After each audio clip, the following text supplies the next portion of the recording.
well, they're going to be outed. Hey, before I go into the speech, I can't do a speech without pointing this out. Everybody calls me a conspiracy theorist. I'm not. I actually have done investigations into conspiracies for the last 30 years of my life.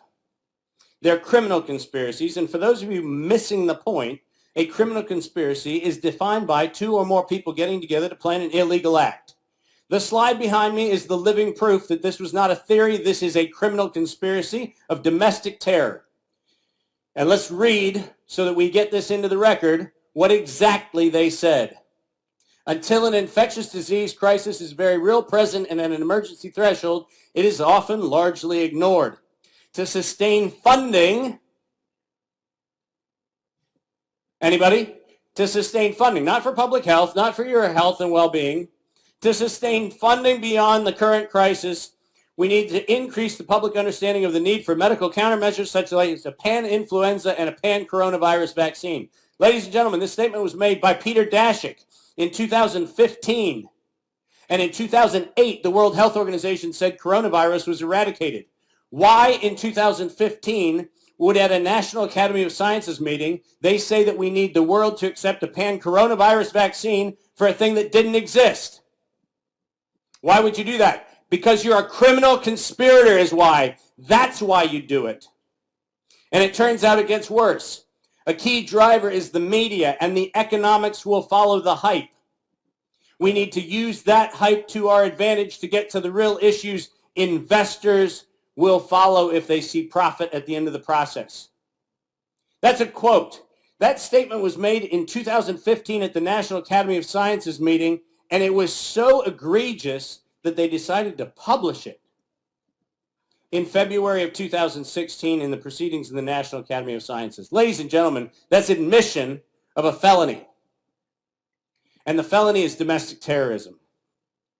Now I'm going to give you a little more meat on this, but those of you who like to celebrate a particular endowed with hair former president, I got a problem. And this is the problem. On September 18th, 2019, there was a statement made by the World Health Organization that by September 2020, we were going to have a, quote, accidental or voluntary release of a respiratory pathogen and a global simulation so that we could actually get the world to accept a universal vaccine platform. That was published on September 18th, 2019. On September 19th, 2019, President Trump signed this executive order, and I want you to read what I highlighted in red. This vaccine platform will include technologies like DNA, messenger RNA, mRNA, virus-like S particles, vector-based and self-assembling nanoparticles. That was an executive order President Trump signed on the 19th of September, 2019.